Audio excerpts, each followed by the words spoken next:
Hello, welcome to Accountancy Insights. I'm Philippa Lamb, and this is your monthly roundup of accountancy news.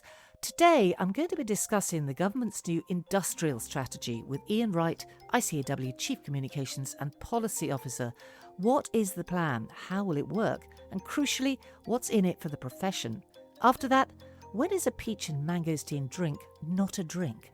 Our reporter Mark Rowland discovered the answer to that one at ICAEW's latest VAT conference, where he also interviewed a raft of experts about VAT reform. What do they think needs to change to make it fit for purpose? First, though, Iain Wright has joined me to dig into the new industrial strategy. Good to see you again, Iain. Good to see you, Philippa. Hello. Now, the strategy, it was finally published on June 23rd, wasn't it? There is a lot in it. Much of it was heavily trailed. The scope is very wide. So today we are going to concentrate on what it could mean for accountants specifically. I know you were very involved in this as chair of the Professional and Business Services Council. Do you want to give us a sneak peek behind the curtain about how the strategy evolved into its final form? It was very intense, Philippa. You're negotiating at different levels. So you're negotiating almost internally. So the Professional and Business Services Council has about 10 sectors. It's accountancy, but it's also legal services, management consultancy, architects, business services, and trying to corral all of those people into a single position is hard. But then you're not just negotiating with government as a sort of block. You're negotiating with different parts of the Department for Business and Trade, and then DBT is negotiating with different parts of Whitehall. So talking to the Department for Education on skills policy, talking with Home Office about visa requirements, talking to the Foreign Office on what do we do about export. So it's 3D chess all the way to the wire, fairly intense. And then you had within that as well the spending review. So it's DBT telling us, well, we've got this much money. Oh, we haven't got that much money. Oh, we're talking to Treasury about this much money. So all of these different things. And then we brought it into land, and I'm really pleased with it. Yeah, I mean, it sounds incredibly complicated, as you say. And, for cynics, it'd be easy to imagine, this is just another iteration of everything we've heard from previous governments about boosting economic growth. But I know you think this is much more significant than that. It's a sea change in the way that Whitehall is going to deal with business. That's the objective. This is not an industrial policy from the 1970s where it's about, backing obsolete industries that perhaps needed to change quite drastically, if not die. This is not about, let's save British Leyland. This is about working to our strengths, where there will be a demand in the future global economy for our particular strengths, and how does business work with government to accelerate and accentuate those strengths. It's very much sector-based, so it's been looked at in very much an analytical way. What are we good at? And what do we need to be continuing to be good at in the next 10 years? And when I've spoken to the Secretary of State, Jonathan Reynolds, about this, Philippa, he really wants the industrial strategy to do two things that is incredibly hard.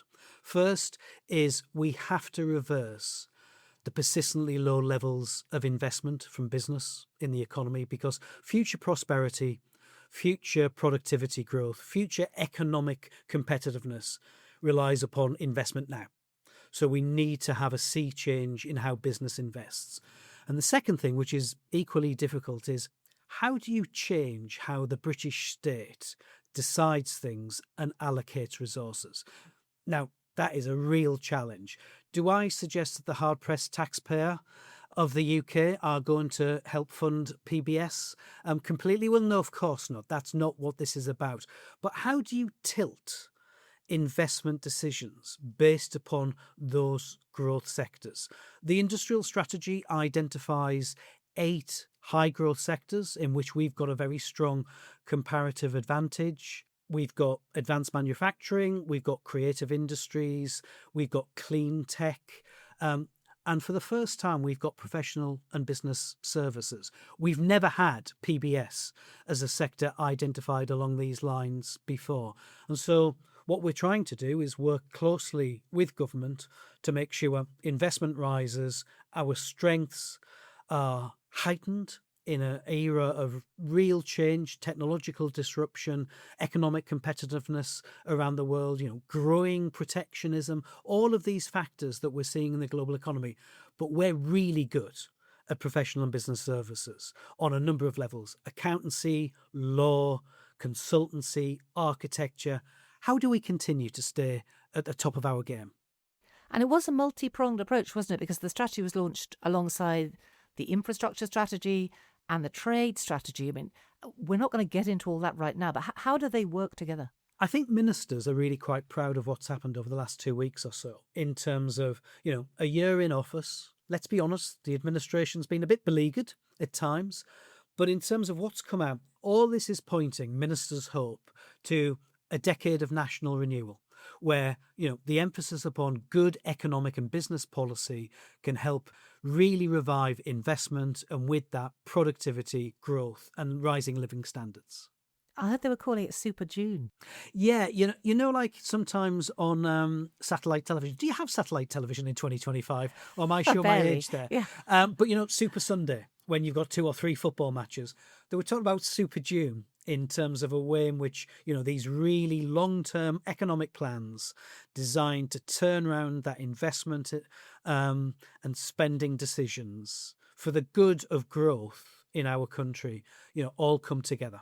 And of course, I mean, as you say, it is worth saying again, this is the first time professional business services have been specifically, targeted as crucial to the economy in an industrial strategy. Should we get into exactly what's on the table here? The sector it focuses on 4 key pillars, doesn't it? Yeah, it does. I mean, what I'd want to say, Philippa, is we're coming from a real position of strength.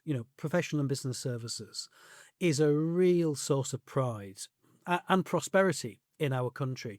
It generates every single year £300 billion for the economy. 1 in 7 jobs in the UK are based in professional and business services. This is really, really important. Be fair to say that's not widely understood. It's a big number, isn't it? I think we need to shout about it a bit more, and maybe in terms of the subsectors like accountancy, people recognise that. People recognise what law is, But if you think about, we advise the world. And the whole point of the sector plan is that we will be the world's trusted advisor to global industry in the next decade. And, we are second only to the US in terms of our services exports, so we're a real powerhouse.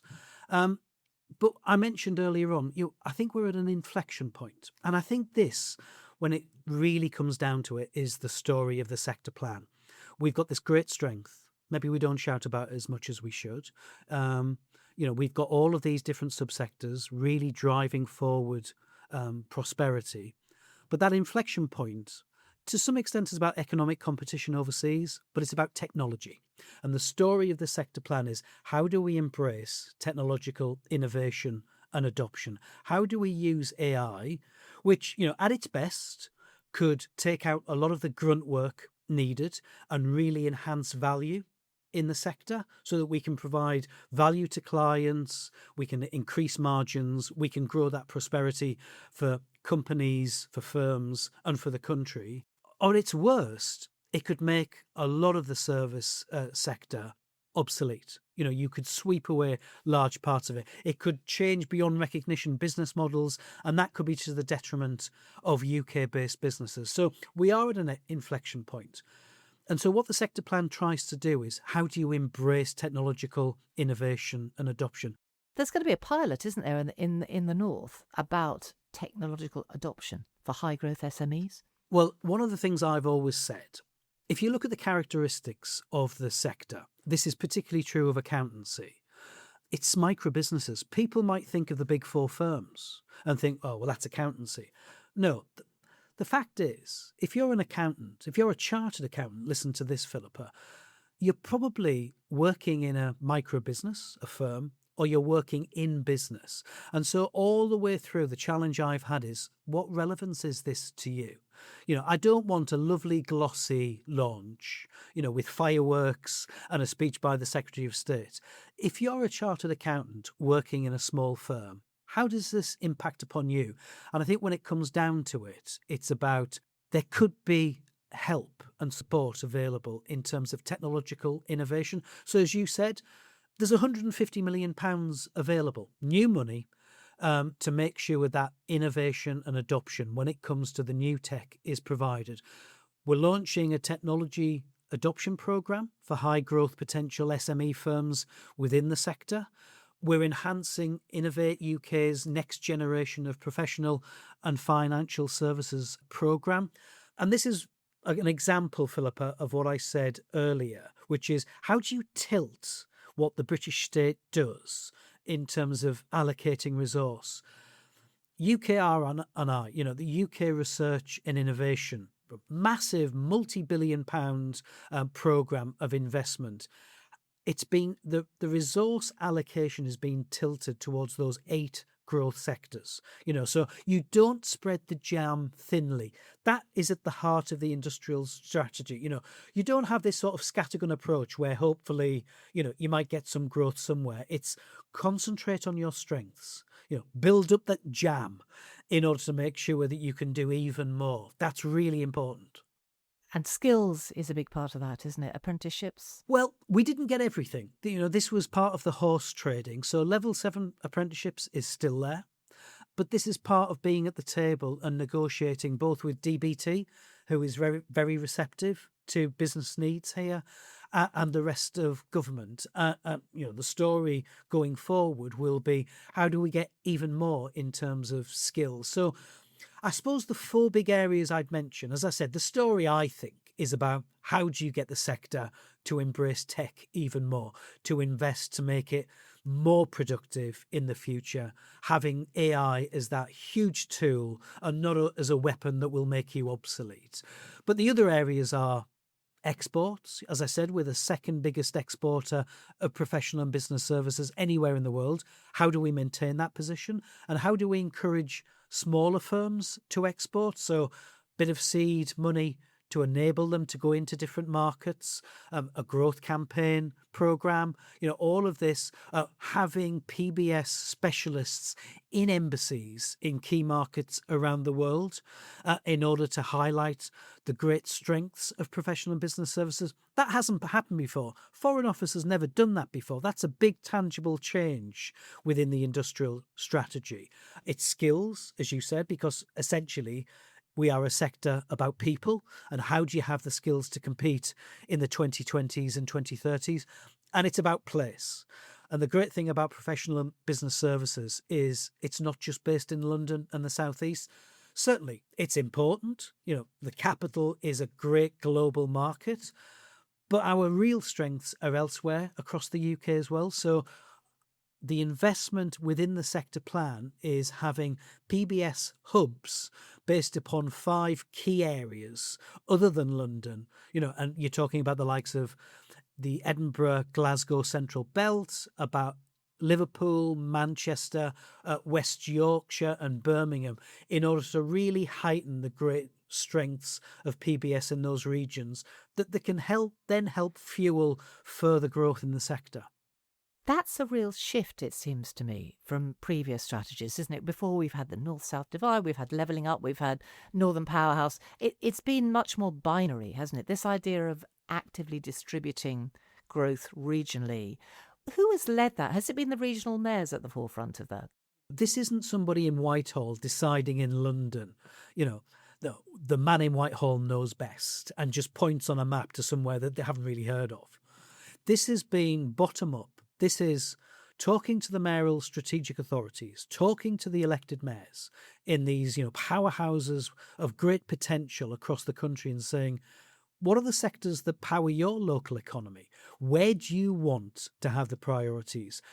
It's the mayors who've asked for this. And as a result of that, it will be embedded into local and regional decision making. There will be that partnership, not just with business and government, but with central and regional government, with the mayors to really power through. And the other thing that I would mention, which is a real characteristic of the professional and business services sector, Philippa, is we're an enabler. We're a great sector in our own right. We, as I said, £300 billion of value generated every year, 1 in 7 jobs. But the nature of what we do is we provide advice and support. We stop businesses from failing, from going down the wrong tracks, or we advise on growth strategies. And as a result of our strength, the whole economy grows. So if you've got that embedded in regional plans, if you've got that as a priority for local mayors, that enabling role will help the whole regional economy in the West Midlands, in Merseyside, in Manchester, in that central belt of Scotland. That will grow as a result as well. This is really exciting stuff. We've seen it work abroad, haven't we? It's much more the norm in other countries. I'm thinking about the US, other various European countries. We haven't really done that here, have we? I can bore for England about industrial strategy, Philippa, and maybe the listeners have thought that I've done that already. But there's something in the Green Paper that was produced at the very start of the process, towards the first few months of the new Labour government, which said, and I think the analysis is really good, there are 4 key reasons why we've had poor productivity over the last 20 years or so. It's worth just spelling those out, because we've tried to address that in the sector plan with some of these measures. One is persistently low levels of investment. So we need to make sure we have a step change in investment. The second is we've got too much of a sort of really, what's the right word? There's an imbalance towards London and the South East. We've got this distorted regional economic map where we've got too much in London and that crowds out, the great work elsewhere. That's the second point. The third point is we don't adopt new technology and new techniques on things like management. This is not just true of the sector. This is true of the economy as a whole, So the great stuff, technology, adoption, management techniques that maybe can help drive productivity, we're very reluctant to do that. There's a risk aversion. And the fourth, and I think really interesting thing, is we don't have market dynamism. And what that means is we don't have that churn of businesses. And often it's very, very painful, but you've got a life cycle of businesses as part of this, creative destruction of capitalism, which is businesses are born, they hopefully grow, but ultimately they will at some point die. And that means that capital is reallocated to more productive parts of the economy. And we need to encourage that market churn a bit more. Now, that's really difficult. It's incredibly difficult to do politically. I can't imagine any MP standing up in the House of Commons and say, can I just say there's a big firm that's closed in my constituency, and I welcome that because it means the allocation of capital is going to go to more productive parts of the economy. Of course, it's not going to happen. But we need to get better at thinking, we've learnt from our failures, rather than just thinking, we'll try this once. And if it doesn't work, well, I had a go, didn't I? You've got to get more into that entrepreneurial mindset of maybe the US, which is you don't have business failure. You just learn your lessons from failure. And China too. Well, to some arguably. extent. I mean, China has a sort of state capitalist model that maybe is different. Indeed. But that idea of, I've failed. This business that I've set up has failed. But the learning that I got from that means that my next attempt will have much more of a chance of succeeding. Getting into that mindset. I suppose what I'm trying to say is, Philippa, you need less policy churn. You need a stable policy environment on things like tax rates, on what the government will do to give business the confidence to invest in the future.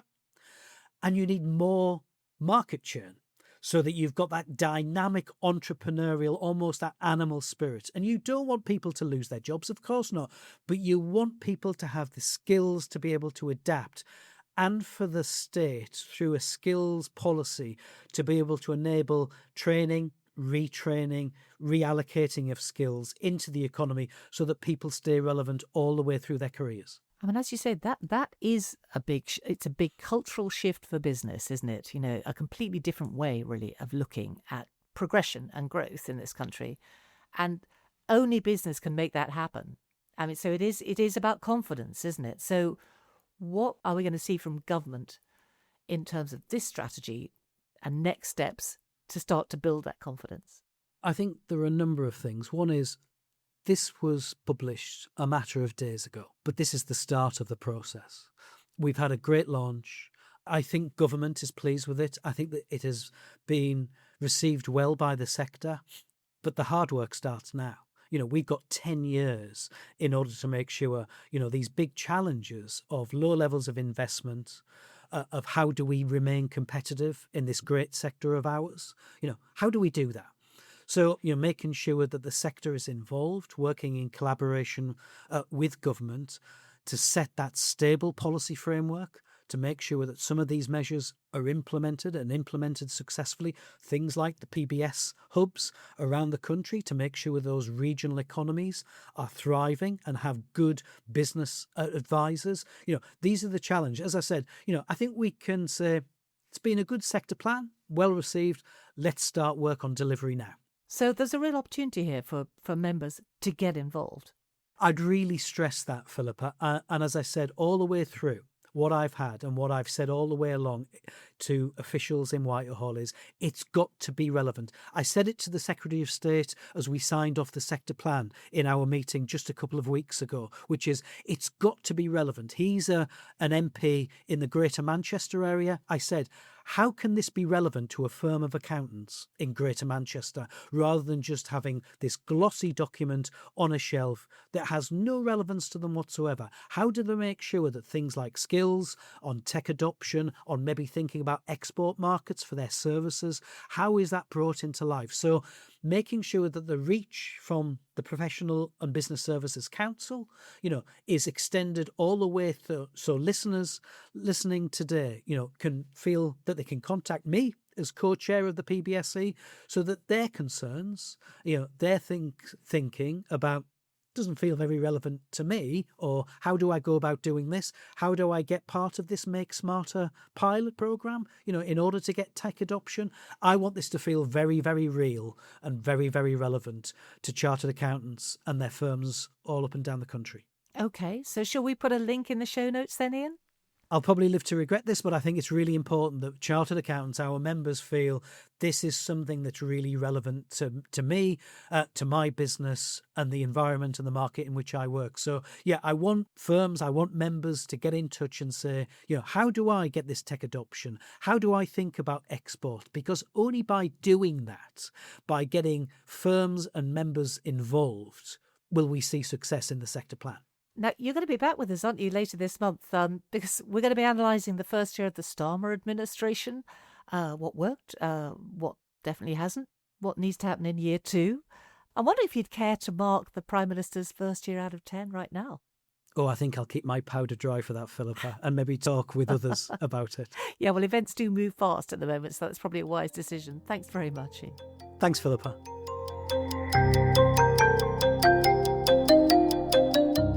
On to VAT now, and that thorny question about when a fruit drink is not a fruit drink.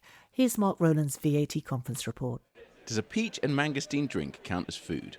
When it comes to VAT, it depends. A recent court ruling against Bottle Science for its product SkinAid found that, despite the fact that it's a fruit-flavoured drink, it does not classify as food for VAT purposes. The decision is currently under appeal. This is one of many examples of the ridiculous complexity within the current UK VAT system. ICAEW's VAT conference convened a number of experts in VAT to discuss reform. I'm at the conference to find out exactly what needs to change to make the system work for the modern age. Max Schofield, a barrister with Devereux Chambers, delivered the opening keynote on VAT on food. Do we need judges to put themselves onto the capital omnibus to decide what is or is not food? Would it not be easier to align with regulations for food rating or for food standards? He represented Bottle Science during its tribunal case. What's so interesting about these cases are they're the first hurdle in that Schedule 8 Group 1, that starting point, which is what is food? That should be the simple question. People often complain about the sort of complexities with under that food umbrella, but we're here dealing with a fundamental point, what even is a food? And it's sort of a philosophical question that's entered into VAT litigation. And the interesting thing about the Bottle Science case is it starts to look at, well, what about the purpose and the use of the product? Is a collagen drink that's good for your skin, therefore not a food because it has a specific purpose? And that's unclear to me whether that's a correct test in law. If I only eat lettuce for, weeks on end to lose weight, does that affect its quality as being food? In the same way that I have coffee to perk me up in the mornings and a protein shake to try and help me look bigger after the gym, those things shouldn't affect the nature of the very food itself. So it raises a question about use and purpose, which I'm not sure is inherent within the definition of the word food.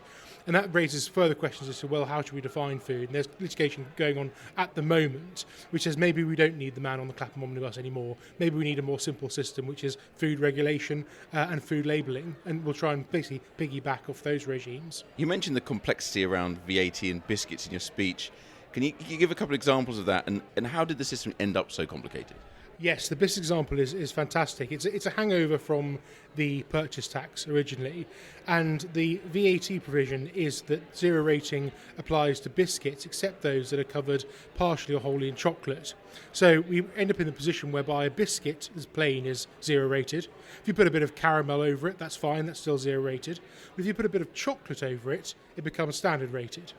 But if you put another layer of biscuit over the top, think about a bourbon, then suddenly that goes back to being zero rated again because it's no longer partially or wholly covered. So then we add a little bit of chocolate on top of the bourbon, it becomes covered again. But what about if there are holes in the top layer of that bourbon, you can see the chocolate coating in the middle? Well, that becomes partially covered again. So the question is really, what is partially covered? And one of the problems I've been looking at is, well, let's look at chocolate chip cookies. Now, it's accepted that chocolate chips baked within the cookie aren't covering the biscuit. But what about if you have enough that peek through on top? At what point do the chocolate chips on top of the cookie become a partial covering? Now, for HMRC's position, they say for gingerbread men that two chocolate eyes are zero rated. The second you add a nose, mouth, buttons on a shirt, gloves, shoes, it becomes standard rated again. Now, I think that just two eyes is a very low level of partial covering, but it raises further questions on what should be a very simple provision. So how did that system get as complicated as it is? Well, it's difficult. We have effectively adopted a lot of the legislation under the previous purchase tax. Now, you have to go and trawl through the old copies of Hansard parliamentary debates to look at what were the issues in the 1940s. A lot of these things have hang-ups with World War II. I'm not sure about all of these, but anecdotally you hear about things like cakes being zero rated because there was this tradition that the WI in World War II would come together with their ration books, put their single eggs together and sugar and bake a cake for the village, and that was something that was an essential for the villages rather than maybe a very expensive chocolate biscuit from France that would be a luxury. We also hear there's examples of products like cocoa, which is chocolate, Nesquik is the example that went to the tribunal. That's zero rated, but the strawberry and banana versions are standard rated. And again, the idea is that was supposed to be something to do with the ration books and what were given to soldiers fighting in the trenches. So it's difficult. We're not sure exactly where all of it comes from, but it stems from this purchase tax provision. And obviously what was important in the 1940s and then the amendments to the Purchase Tax Act in the 60s, what were important politically then are not as politically important now, but also products change. Products and new formulations of foods, drinks, all these new supplements we're seeing, we wouldn't have even thought they could exist in the 40s. So the legislation just hasn't caught up. Yeah, I mean, you talked about that in your speech as well, the law around food VAT, sort of coming into conflict with the way that consumers think about food and nutritional science. Do you think that might force some reform through? In my view, the fundamental problem is that there is no legislative purpose that backs up these provisions. And if there was some purpose in the 1940s, we're not really sure what it was now and whether it's still applicable. There's some discussions about luxuries and essential items back then. That clearly doesn't apply and doesn't feature in the VAT Act. So the question is, what can we do to have a specific purpose? And that purpose might be health. It might be the environment. It might mean luxuries. It might mean economic policy where we tax goods that are inelastic. But we need to have a defined purpose that can withstand the test of time to help guide our interpretation of the VAT Act. Obviously, VAT in general is quite politically contentious. People don't like to touch it too much. Look at the pasty tax. So what do you think could sort of encourage governments to look at this in a serious way? I think it's going to be incredibly difficult. Either we get rid of the zero rating entirely, which would be very difficult politically, as we've seen pasty tax, tampon tax, and now the private school education VAT on removal of the exemption. I think that's very difficult. The other option is to apply the zero rate to everything in terms of food and get rid of the distinctions, but that would mean a huge loss of revenue. So what would change the public view? Well, I think two possible things. Firstly would be better education as to the amount of money involved and the cost to businesses and to HMRC in policing these very fine and, quite frankly, absurd distinctions. Another issue will be to look at this more systemically, and this is something that I know Rita de la Feria has talked about in her discussions on progressive VAT, and that's the propagation of excise taxes, these very targeted taxes to deal with negative externalities that we call it, in economic theory, these Pigouvian taxes. If we can have a way of showing people how ridiculous the VAT system is and still give politicians an option to target things that are the political hot potato of the time, that can adapt, that can change, and that can face scrutiny for the modern age, I think that might just tip it. While there is a fairly solid case for reform, it lacks political will. Rebecca Porter, CEO of the VAT team, spoke to me about the barriers to progress when it comes to VAT. I think one of the biggest issues is that we've got so much history behind the tax. So we started off with purchase tax, and a lot of the reliefs were taken into the VAT Act in 1973. A lot of those sort of reliefs that people were wedded to are even sort of wartime tax reliefs. So we've got a really, really long history, and I think part of the issue is people have forgotten why things are relieved, and so they're very wedded to the reliefs but without knowing necessarily what they're achieving. So I think one of the issues that we've got to overcome is to have that educational piece for taxpayers as well, to understand why things are relieved and what it does and whether it even achieves its purpose. Someone said it earlier on today in one of the speeches that actually there's no sort of regular review in terms of sort of tax policy and the exemptions. Are they really achieving what they should achieve? Because if we're looking at zero rating, for example, lightening the tax burden for certain sort of perhaps poorer families, or and hence the zero rating for food, is it actually achieving that or not? Because there's an argument to say, well, retail pricing doesn't work on whether or not something is vatable, and so if that's the case, then perhaps the relief isn't achieving what it's meant to. So I think perhaps the starting point is we have to decide what the policy should be. What is VAT actually trying to achieve, and maybe simplify that. Because at the moment it does a lot of things. It's a consumption tax, but it's also got exemptions to relieve that tax in places, which is to do with social policy perhaps, and other policies that haven't been about for a long, long time. So I think that's a major issue. So what does the VAT system need in order to work? John Whiting OBE, former tax director of the Office for Tax Simplification, believes that delivering certainty is the key. VAT reform is something that came up very frequently at the OTS in all of our reports, not just the VAT ones, but small business, international competitiveness. It kept coming through. And probably the biggest thing was a simple word, certainty. That if you can give business certainty about the treatment of something, that would make life so much easier. It would simplify it because they'd know what they were doing. And of course, there's various ways you can give certainty. That would take quite a bit of discussion. But if we can just take that as the word, the C word, that would help. What does that look like in a practical sense, in a sort of a kind of prospective modern VAT system? A modern VAT system would be geared to being kept up to date, and we need a mechanism where if there's a technology change, if there's a new food product that comes up, it's very easy, it's built into the system, how you get a clear ruling as to what the VAT status is.